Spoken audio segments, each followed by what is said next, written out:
All right, y'all. It is time to shine. It is time to shine. We are back for another very special edition of the RTJ Show vidcast and podcast series, you all. Uh, literally finishing up this season strong. I'm your host, King Jules, Julian Smartrimple here. Definitely, we appreciate all of our listeners that are tracking in and tuning in with us today.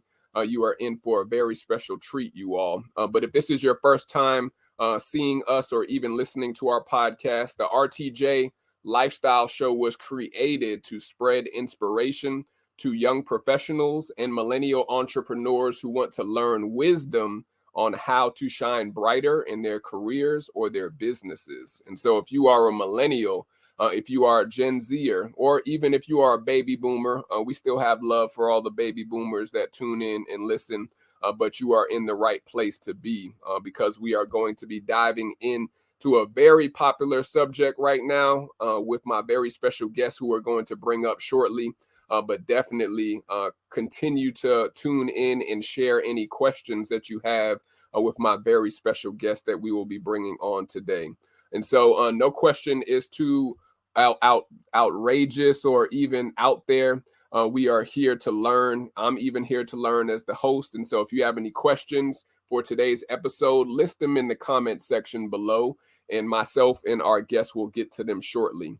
You can listen to us on all of the podcast streaming platforms that you have your favorite podcast that you listen to or your favorite music artist that you stream. But we are exclusively releasing this episode to our Wisdom Clubhouse and even our just new Twitter Space audience that we just are testing out for the first time for today's episode. But for Wisdom listeners, you all know the deal. If you have any questions at any time, feel free to come onto the stage and we'll make sure that you can any questions that you have for my very special guest today. And again, we appreciate all of our shining VIP jewels that have been a part of this season. We cannot have made this season a success without you, or even to operate our interview style podcast show without our VIP jewels. And so thank you for all of our VIP guests that we've had this season. But if you're interested in signing up for our next season that we are upon, if you have a phenomenal and a bold and courageous testimony, if you are a business owner or entrepreneur, or even if you are a young professional that is literally trailblazing in your industry, or even wanting to highlight your business or your service or product, even list yourself in the jot form that we are putting in the comment section to see if our team says that you fit the mold and the mission of our show. And so we thank all of our VIP guests that have been with us this season. But without further ado, we're about to get ready to dive in so you can meet my very special VIP guest. I came across this queen's page via LinkedIn. Shout out to LinkedIn. And she does a ton of work with helping clients and also professionals, especially that are professionals of color like myself, literally find the way to get into the federal government positions, you all. If you are someone that has thought about working in the federal government positions, whether you're someone that's looking to pivot into a new career industry that may, oh, by the way, be in the federal government, you are in the right place because she is an expert and she has an expertise in helping clients upgrade their position or even to find positions that are within the federal U.S. government sector. And so without further ado, we are talking about federal resume tips to attain U.S. government positions. Again, we're going to be giving some jewels, and my guest, matter of fact, is going to be listing some jewels with you all to attain your next U.S. government position. And so I'm going to introduce you to my very special guest. She goes by the name of Miss Janine Wiggins, and I want you all to be introduced to my very special VIP guest, Miss Janine. Janine, how are you doing today? Hi, I'm doing great. Thanks for having me on today, Julian. Yes, we appreciate you being with us today, Janine. Thank you so much for taking time out of your schedule to share your jewels of wisdom with us today. Of course, you're welcome. Yeah, so typically, Janine, we usually have our guests introduce themselves by just telling us, Janine, where you're originally from, your hometown, and also even currently, where are you streaming from today? And then why is this an important subject for you to discuss with us? Of course. So I am streaming today from Daphne, Alabama. However, I'm originally from Panama, the country. So I am an Afro-Latina woman of color. And this subject is extremely important because many job seekers, they don't realize that they are actually qualified for federal government positions. When I found out this information, I was like blown away. And I said, I have to tell people, I have to educate people of all ethnicities, especially our brown people who do not think they are qualified for federal government positions, and let them know that they are.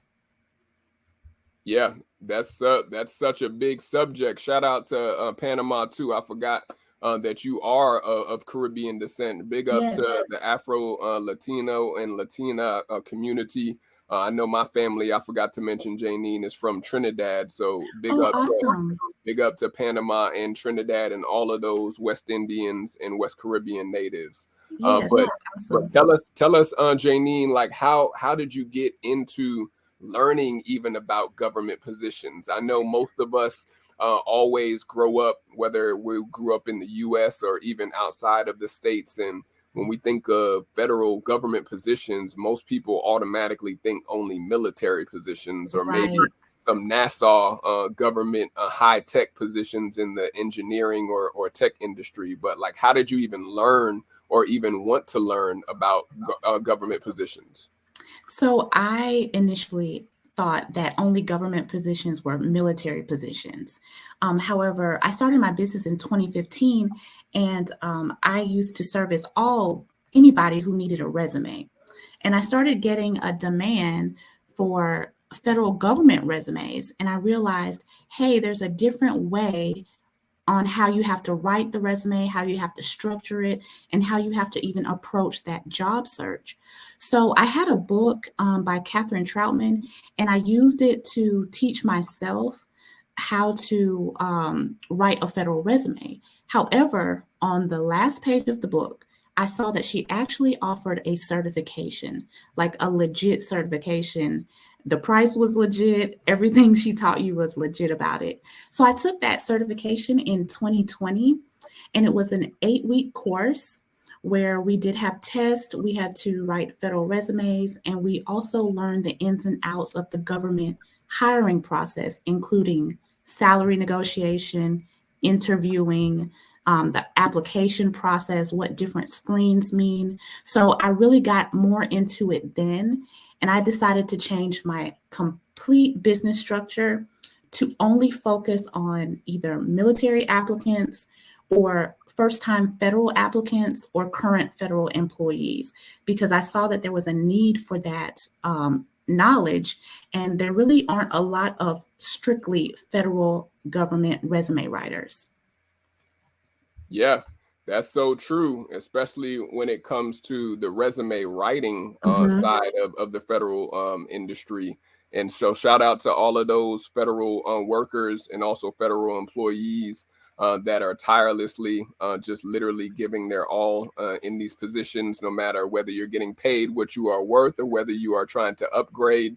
You're Right. in the right place to be with my very special guest, Miss Janine Wiggins, for today's episode. And so, wisdom listeners, you all should know already how we do. If you have any questions for my very special VIP guest, Janine Wiggins, feel free to come onto the stage and ask any question that you may have about federal resume writing, or even how to attain a better federal position by a person who is an expert in this field, such as Miss Janine Wiggins today. And so, Janine, I know I definitely even wanted to find out when it comes to the different tiers of federal positions. That's Mhm. something that, coming from like an educational background, I know that in most positions that I've seen in education, they have like tier 1, tier 2, tier 3 Right. positions. like, how do the tiers work for someone who is not even informed of the federal jobs and even the pay grades that are based off of the tiers? Like, what are the tiers? How do they work in the federal industry?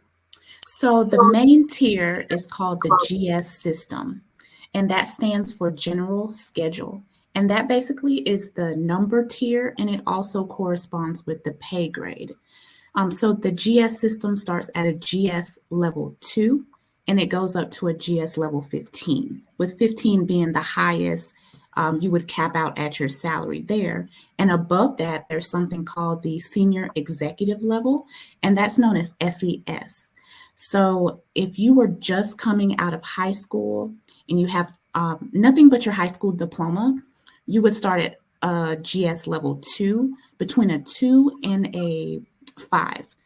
If you have a bachelor's degree or an associate's degree, you would qualify for like a GS level 6 until about a 8, sometimes a 9. At the GS level 9, you start qualifying at your master's level or a substantial amount of experience. That's from a 9 to about 11. And then from 11 and above, sometimes they don't have an education level. They just want you to have some solid work experience. And sometimes they do allow you to have a PhD to qualify at higher GS levels. Basically, it comes down to reading the job announcement, which we can get into later. And each job announcement will tell you exactly how you need to qualify, either based on education or experience, for the GS level that you're trying to enter at. Yeah, those are some key jewels that Janine is dropping on you all today, you all, especially when it comes to the tier of your pay, you all. She's giving y'all jewels early for today's episode when it comes to knowing how much you can make in each tier, because tons of folks that I talk to who are millennials or Gen Zers, you think that you're going to just come into the workforce making a certain salary, but some of you all may be mistaken. You have to go through the system just like in the federal industry to work your way up, unless you are coming with a lot of experience, you all. And so shout out to those that do pay attention to those things that they may not tell you unless you hire a coach or a consultant like Miss Janine. And so like, how did you get in even to want to coach people, Janine? I know a lot of coaches that we interview and even consultants that we interview, they may come from a background of teaching or education. Like, how did you want to even work with clients, whether it be small groups or even large groups of clients? How did you get into that field of coaching and development?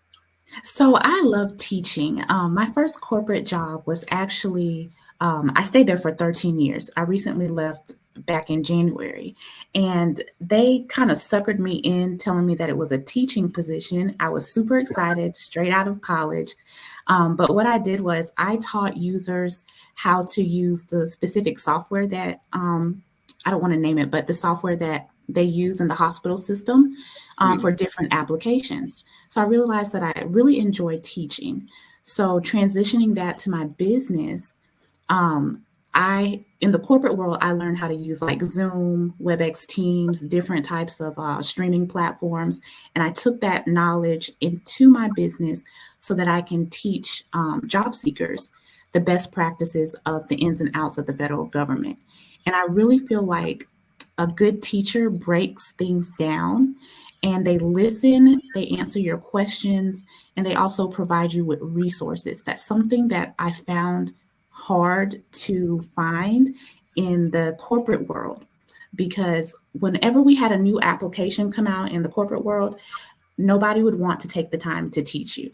Sometimes all you need is that extra coaching and that extra motivation to propel you to your next level. So I really take teaching to the core, because I feel like if somebody just has somebody to hold their hand sometimes, or just guide them or provide them with a resource, that they really can reach the top and reach to the next level.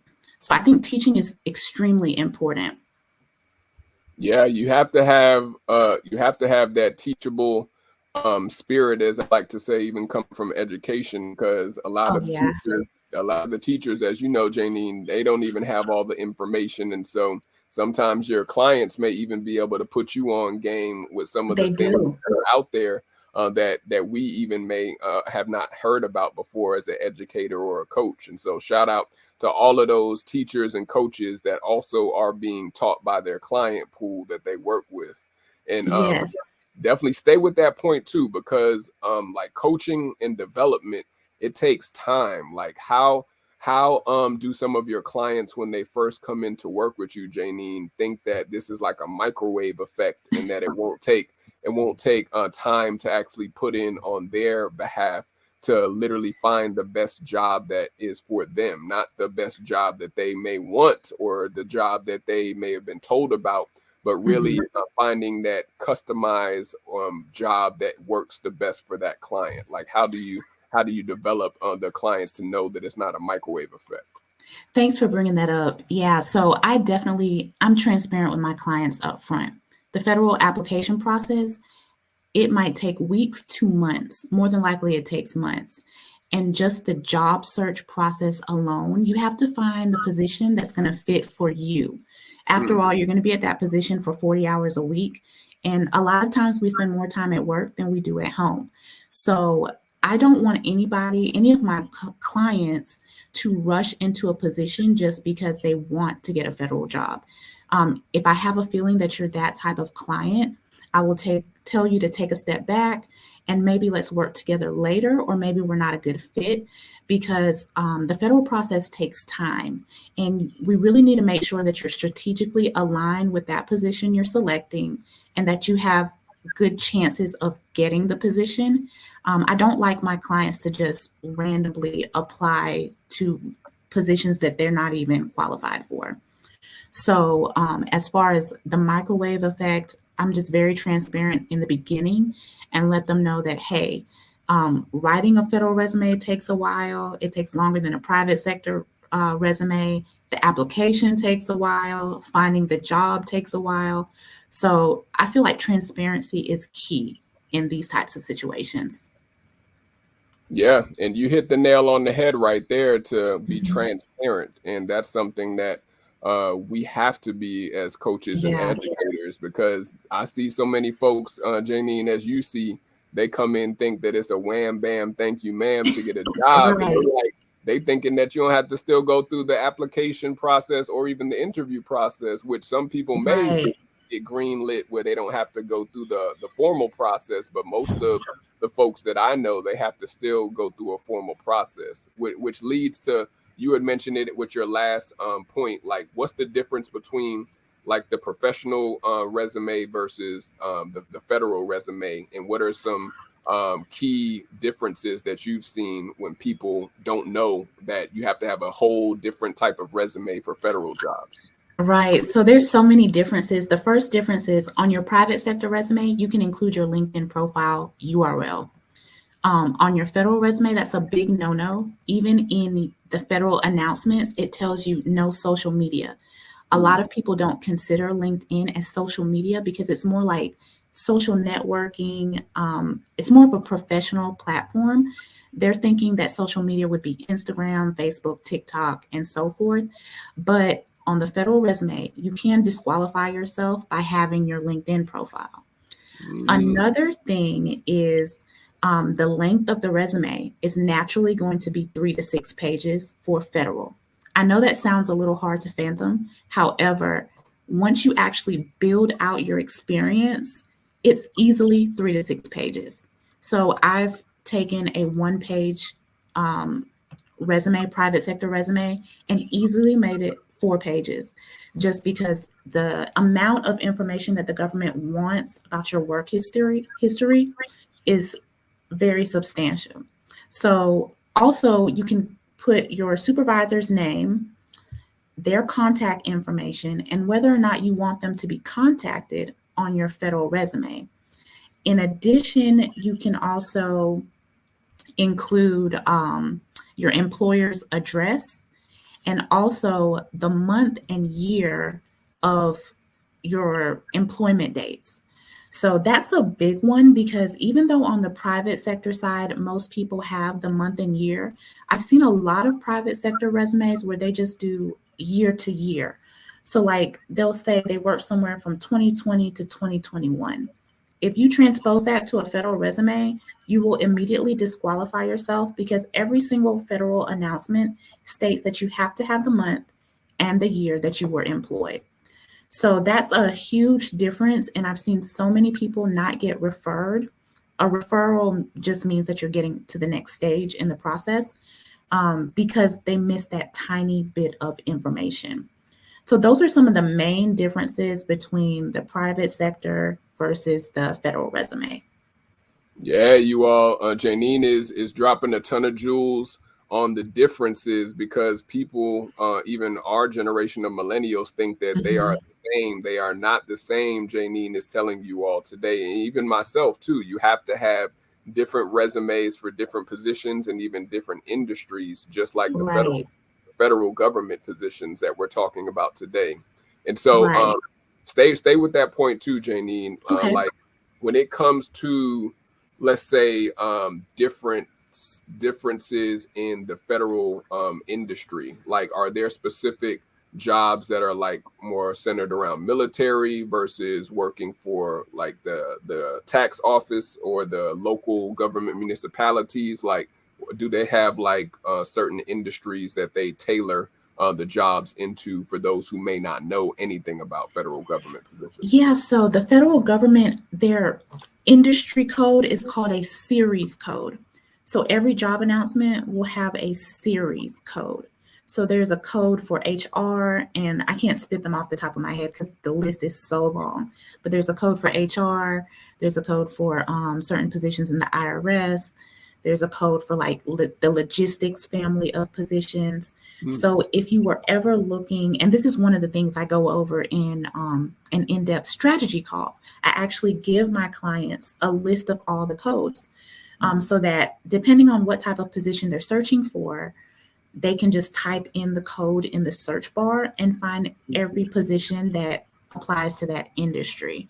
So that's how the government tailors their jobs. It's called a series code. Oh, that's good to know, especially when it comes to the codes. I know we hear a lot about the tax codes for people Yeah. that's getting hit up, or even folks who aren't filing correctly for their taxes and other monetary endeavors. So shout out to all of the tax professionals out there because tax Yes. season is almost upon us shortly. But definitely, even stay with that point too. Like, are you before we go into our sponsor highlight, like are you having to work in a certain industry for a certain amount of years before you can pivot into another industry? Or is it basically like a free agents market where you can switch different different codes to go into different industries in the federal industry where you want to switch versus staying in an area and getting, I guess, your chops up or getting your resume built in that particular code? So here's the thing with the federal government, if as long as you meet the experience in the announcement, so an announcement is just a job posting. As long as you meet that experience, you can move around and maneuver how you want. Now, Mhm. if you are a current federal employee, some of those jobs require that you stay in the position for at least a year before you can pivot. However, if you're a new federal employee, and let's say it's a job with the IRS and you've never done anything financial, but the key words in the announcement are like customer service, scheduling, management, things like that, then you can qualify as long as you can show and demonstrate that you have that experience that they're asking for. So for federal resumes, I always tell clients we're not writing towards the duties that you will be doing. We're writing the resume according to the qualifications that they want you to have. They don't expect you to know how to do the job per se. They expect you to have the competencies um, that align with the job. So the competencies are keywords like customer service, interpersonal skills, problem solving, analytical skills. So things like that. So as long as we identify your transferable skills, we can get you over into the federal government. I love that. I love that. Those transferable skills, those soft and hard skills. That's Yes.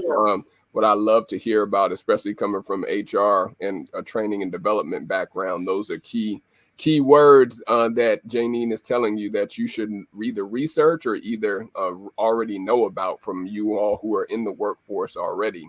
But Janine, we're going to let you take a quick commercial break as we highlight our VIP sponsor. Each and every episode, we highlight for the RTJ podcast a sponsor or an affiliate partner that we have aligned with for this season, for the last 3 seasons.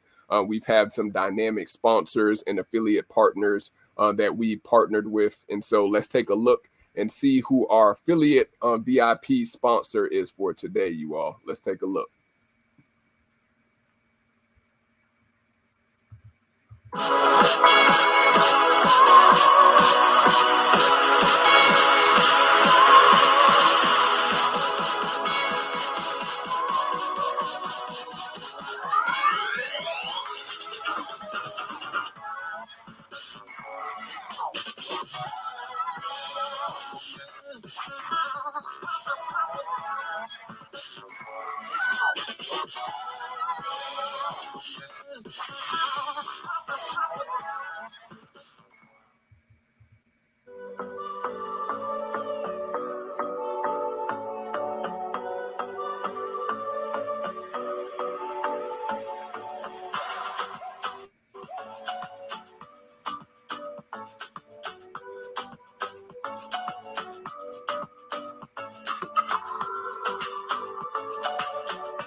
So shout out again to our VIP sponsor for today's episode.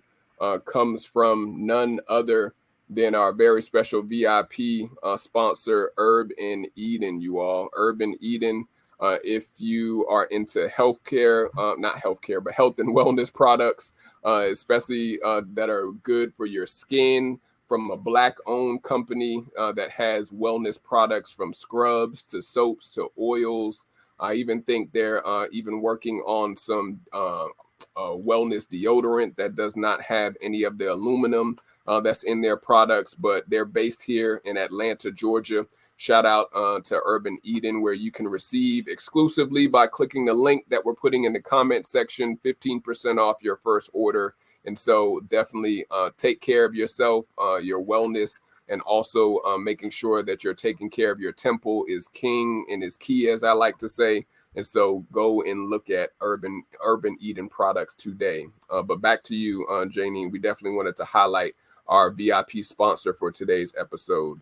But talk to us about some of the success stories that you've seen with your clients, Janine, that literally were able to get upgraded in their positions or even being able to pivot into the government sector. Like, talk to us about some of your success stories with your clients that you've worked with. Of course. So I had one client recently. She already worked for the government. However, she wanted to pivot into something, a higher GS level. And it's been about 6 months, but she did send me an Instagram message last week saying that she finally got the call back after her interview. So she was able to secure a position with the Department of Defense.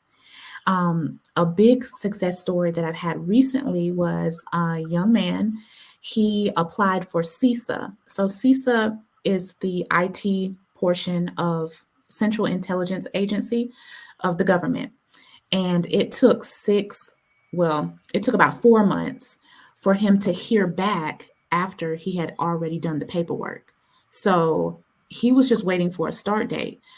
He does start in September. So that's a big success story. And what makes it even better is that he was a first-time federal government employee. So he has no prior experience with the government. And he was able to negotiate his pay and his annual leave. So with the government, they always start you off at the level 1 of the GS. So let's say you're a GS level 7 employee, there's 15 steps in that level 7. So with the first step will be the lowest salary for that particular grade. The 15th step will be the highest salary in that grade. So he was able to negotiate up and gain a 25,000 pay raise. And he also negotiated his annual leave. So the government will start you off with 4 hours of paid annual leave per pay period. And he was able to negotiate that up to 6. So those are the two things you can negotiate. And I always advise my first time federal applicants to negotiate and advocate for themselves. And they're even more successful because yes, you want the job, but you want the best package they can give you. And as job seekers, we should not be scared to ask for more because you'll never know what you don't ask for. Yeah, that's what I was going to pivot into, just like you were already starting to do, Janine, is literally the art of negotiation to make sure you don't get shortchanged, that you don't leave money on the table. I know we've talked Right. to a few career coaches that literally harp on that all the time, that especially with people that look like myself and you, people of color, we seem to think that there's always not a range in the salary that you can negotiate up to. And so like even in negotiations strategies that you may give for your federal clients, like do you have any tips or any hacks that you think they could take into the offers that are being given to them when they are being hired for federal positions, or any type of strategies for negotiating so you don't basically leave money on the table when you should be taking advantage of that? Right. So I do want to clarify that you can only really negotiate when you're first entering the federal system. Once you Okay. enter, you're kind of stuck with what they give you unless you get a promotion.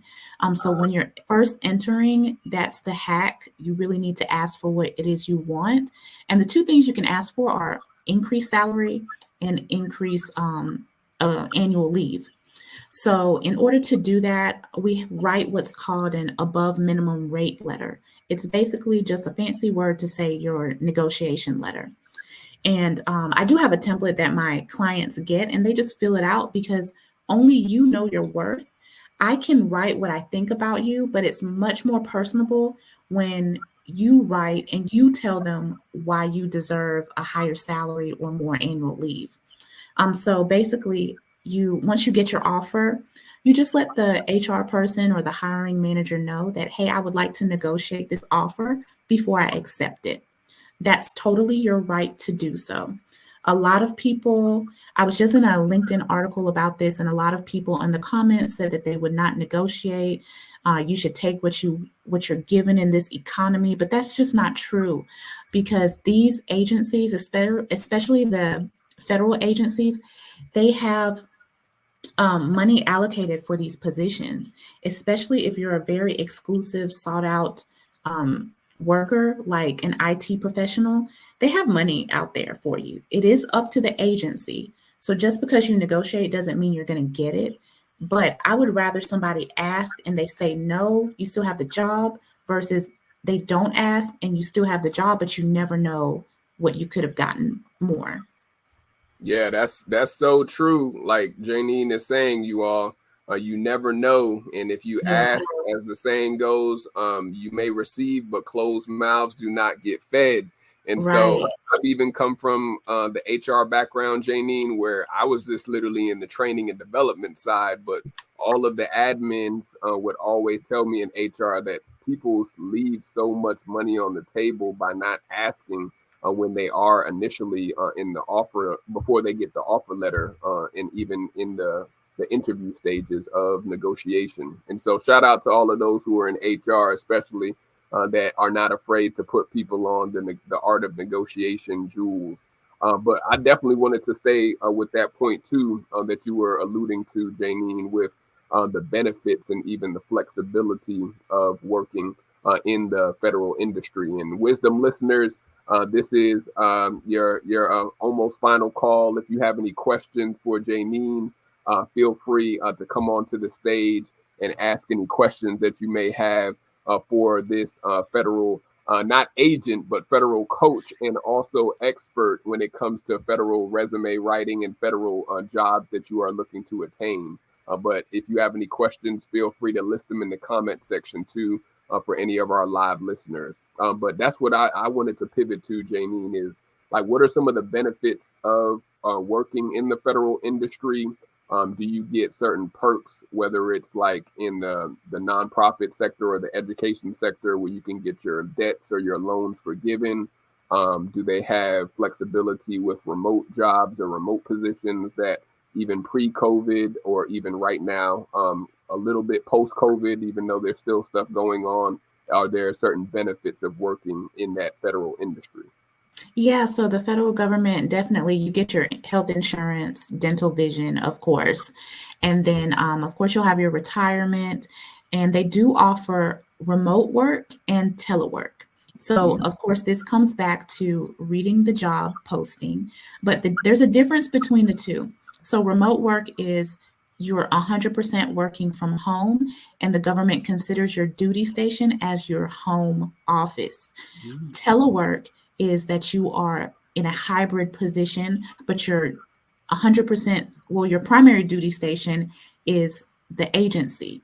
So you will have to go into work, and the agency controls when you can work from home. So, like, I live on the Gulf Coast and we get slammed by hurricanes. So if I had a telework position, maybe during certain parts of hurricane season when a storm was coming, then I would get telework days where I can work from home. However, if my position was fully remote, I would be working from home all throughout the year. So that's the big difference. And a lot of job seekers don't know the difference. And that's very important because that's not something that can be negotiated. That's something that strictly comes from the agency and the type of position you have. As far as other benefits, I know there's been articles saying that moms really love working for the government just because of the flexibility. Again, they have that telework option. So some agencies are more flexible with allowing like expectant mothers or just moms or anybody in general who needs to work from home and work in the office, that flexibility. So they have tons of great benefits. And of course, the pay. Every January or whenever inflation rises, like it's sky high now, the government workers do get a cost of living adjustment to their pay. So I didn't ever get that in the private sector. Like if rent goes up, you still making the salary that they hired you for. So the government, they do try to take care of their people. Yeah, and that was something that I was going to say too. Most of my friends or even family members, they do see that pay bump when they have catastrophes that are happening. They don't see a lot of short change when it comes to, like you said, the nonprofit or even the private industry. But that's what I was going to stay with too. Like, what are some of the downsides that you may have seen when it comes to the stability of certain federal positions? Are the rumors true, as they may say still today, that you can't get typically fired from most federal positions easily like you would in the private sector? Or are they really harping on wanting to make sure that they keep their people and take care of their people? Or is it easy to basically navigate through those positions without getting let go for catastrophes like a COVID situation or others? Yeah, so I mean, during COVID, the majority of federal people I know, they still kept their jobs and they still worked. So that's a big benefit because a lot of people were laid off during COVID and they were shut down during COVID. I know, especially with the VA, all of those workers went home during COVID to work remotely. They're back in the office now, of course, but they had that flexibility. So I feel like the government is pretty flexible. A lot of those jobs we can't just get rid of. So the stability is there. And that's why I'm a big advocate for government positions, just because overall, in my opinion, they are more stable than the private sector. Now, I don't want to give anybody a false impression like you're not going to have any problems, because every industry has bad bosses, coworkers you can't stand. I mean, people are people despite the industry, despite the sector, private or federal. But overall, the benefits seem to be much better in comparison to private sector.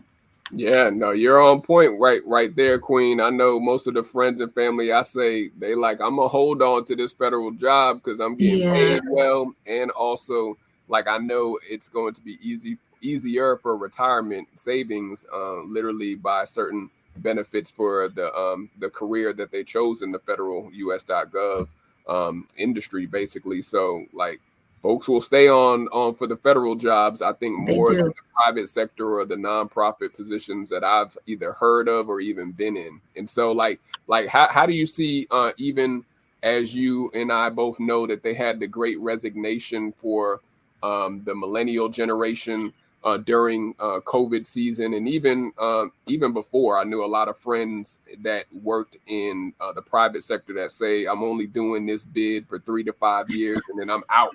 Like I'm not even trying to stay past 3 years. I don't care what they talking about. If they paying for my master's or my doctorate degree, I'm out. Like I gotta test my chances by being a free agent in the marketplace. So what are some things that you've seen with the trends of millennials or even Gen Zers that are coming up along the wave that are wanting to literally pivot from the private sector into the federal positions, or even folks that may be pivoting out of the federal industry back into private? What are some trends or some waves that you've seen?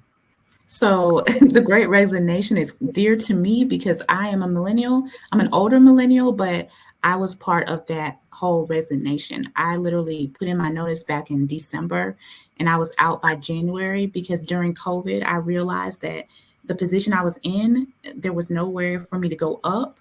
I knew I wasn't going down and I was in good standing with my bosses, but I wasn't making enough money. The hours kept changing sometimes. It just was not it. So I told myself at the beginning of COVID, I am out of here by the time COVID ends. 2 years later, we didn't know that COVID wasn't really ending, but I still kept my deadline and I was able to transition out to be a full time business owner. Now, I tell people that if I were in a federal government role, I probably would not have felt that way just because of the opportunities to get raises and things like that. However, my company didn't really offer that. We were getting like 1%, and it wasn't keeping up with the inflation rate. So I totally understand the whole great resignation movement because as job seekers, especially millennials, Gen Zers, we know our worth and we're just not staying at a position. I'm one of the few. I was there for 13 years, but we're not doing that anymore. We're staying places 2 to 3 years, maybe 1 year. We're getting our experience and we're taking those valuable skills to something else. So even I have clients who are in the federal government, and I'll say this quickly, they stay in their position like 1 year and then they move up to a higher GS level because they know that they're gaining valuable skills and they are maximizing that skill set into another position. And it's totally okay. Like, we should move away from looking down on what we call job hoppers because there's no such thing as job hopping. You have to do what's best for you, for your family, and basically for your pockets. Yeah, you have to do what's best for you at the end of the day, you and your family. And that's what even I was going to ask as we wind down for our final jewel segment in a second. Like, is it easy to work on side hustles in certain, of course, every job is going to be different and unique, but is it easier to work on side hustles or your own business while maintaining a federal position since it's steady? Some even say that it's more monotonous. It's not going to be a lot of differences that you'll see with the fluctuation of the downsizing of the marketplace, like in the private sector. Like, is it easier to have like a side business or do your side hustles while being in a federal position, or what are your thoughts on that? I wouldn't think that it's any easier just because any side hustle or any business requires your time and your effort. And you are going to have late nights and early mornings as long as you're still working. That's just what it is. When I was still working, even though I didn't have a federal job, my job was demanding. And I would stay up late to work with clients. And I didn't have a team yet. So as I built my team, it did get easier, but just working on any side hustle or any business is going to require your determination. It's going to require consistency. And it's just going to require that you allocate time to perfect your craft or whatever it is you're doing so that you can be the best at what it is you're doing. So I'm not going to say it's any easier. It's just going to take more planning and being more purposeful to accomplish what you're trying to do with your side hustle. Yeah, so y'all heard it first from Miss Janine. She's telling you all it's not all like it sounds. You got to be able to still maintain and do your job. You can't be coasting in the federal positions and still be working on the side on your part-time or full-time business and still not have a situation occur through the HR. So Right. definitely keep that in mind. But I know Janine, we've come to the final jewel segment where we talked about a ton of information through our Q&A segment. Our wisdom listeners, I'm sure, have been blessed by all the jewels that you were dropping on them for today's episode. But for our final jewel, we always ask our guests to leave a final piece of wisdom, a final piece of information that you would want to tell people. Why should they be looking to get into the federal government industry? And especially, why should they be looking for you at your services that you can offer them to help them along that way? Yes, so the final jewel would be to make sure you're purposeful with your job search. So even if it takes you just a little bit longer to find the position that's going to best fit you, it's best to look on purpose. That means that you're not applying to jobs that you know you don't want. Sometimes it might be necessary to get your foot in the door. However, most of the times there is a position that's going to fit just you. As far as working with my team and myself, we help you through the entire federal application process. So we're not just writing your federal resume and kicking you to the curb. Once we write your resume, we follow up with you, and then we check in with you to see how your application process is going. We can explain any referrals, any denials. We can explain those to you, and we can also help you with interview coaching, salary negotiation, and once you get in there, help you promote within the government. So we're a full service federal government job search program. Absolutely. Y'all are hearing from Janine that they come fully equipped. And so shout out again to those who are looking to pivot and who are listening to the jewels that Janine is dropping for us today. Janine, how can they stay in touch with you, Queen, if they want to follow you in your process and your business on your website, on social? What are some ways that people can solicit your services? How can folks stay in touch with you? Yeah, so the best way to solicit the services are to visit resumesbyneen.com. Also, we do provide valuable gems on various platforms on Instagram and TikTok. We're there as well as at Resumes by Neen.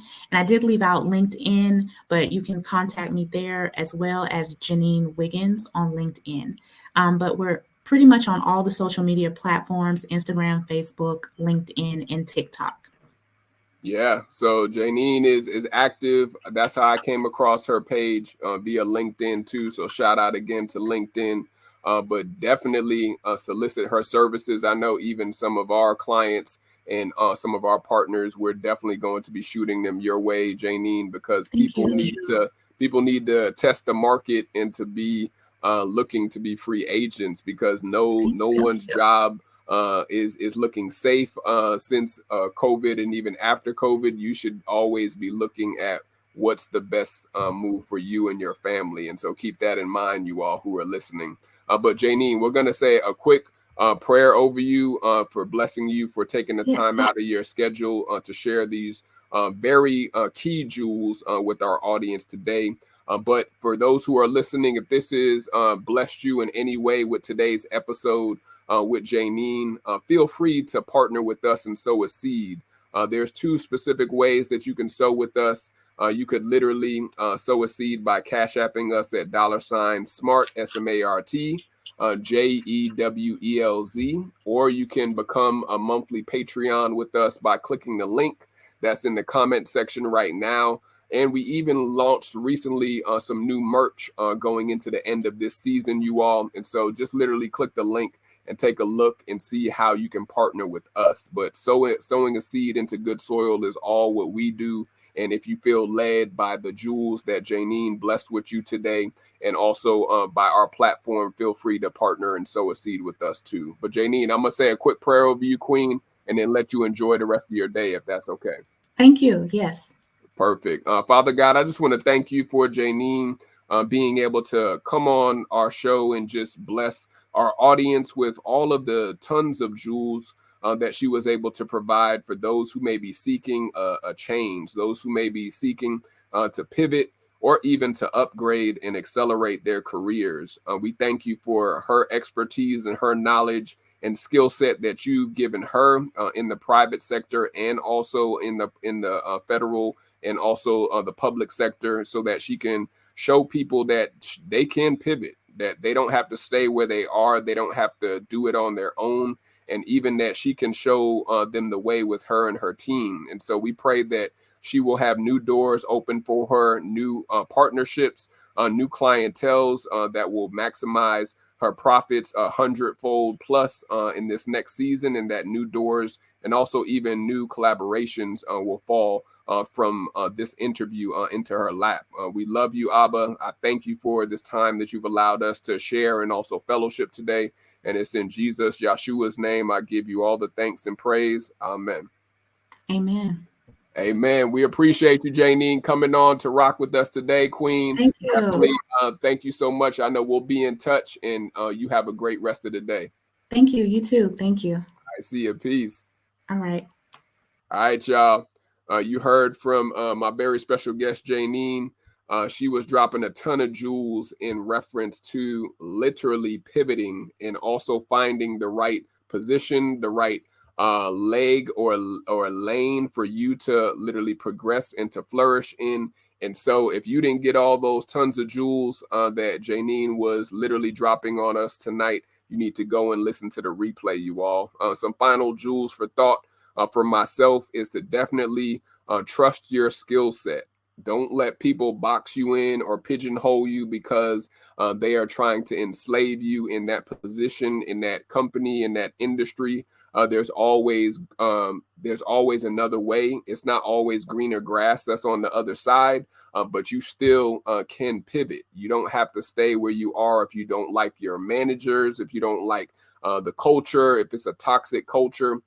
Please keep that in mind because your job is literally able to be taken away at the drop of a dime, but you have to be able to look out for you. You have to look out for your family, and you also have to look out for your career because no one else is in charge of your life or your career. You are in charge of the moves that you make on your chessboard. And so those are some final jewels for thought, you all.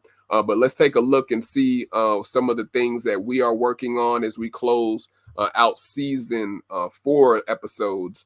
You can definitely partner with us if you're interested in starting your own podcast show or your own vidcast series or vidcast show. We have services that we provide with Smart Jewels Enterprises, who powers the RTJ show.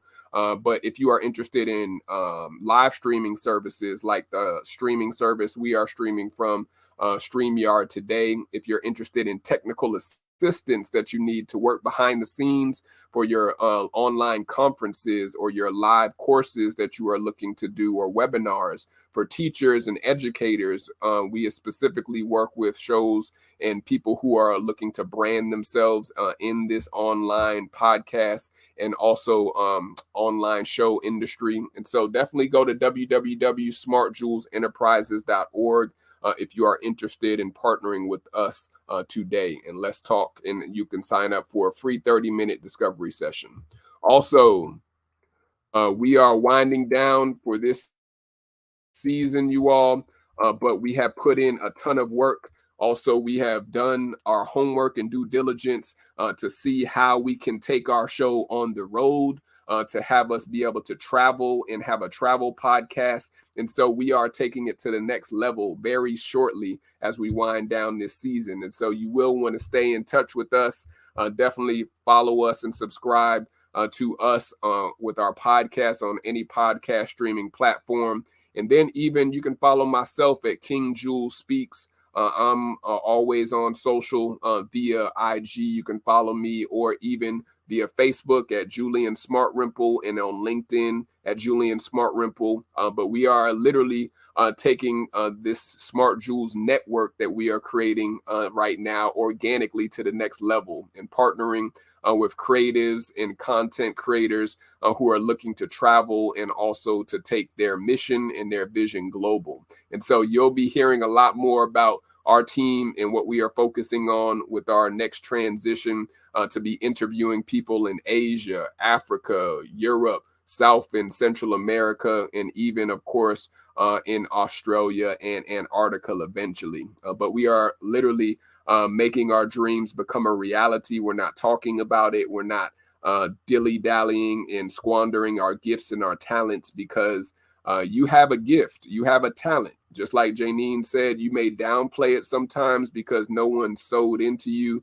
or no one has spoken life into you and your giftings, but you need to be able to trust your process and trust and believe in yourself. Because if you don't believe in yourself, don't expect an employer or a manager to give you what you don't even realize that you are worth. And so shine bright like the bright diamond jewel you've been created to be, which is our key mantra on the RTJ show. You have a light within you, but you have to be bold and courageous enough to let that light shine. And so feel free to partner with us again. See what some of our resources are on www.smartjewelzenterprises.org to see some of our other services that we provide, and even to get started on your podcast, your live streaming show today. We'll see you all with our next episode. Shout out to our wisdom listeners who are tuning in today. And until we meet again, y'all stay hydrated, stay safe, stay blessed out here in these streets. And we'll see y'all when we see y'all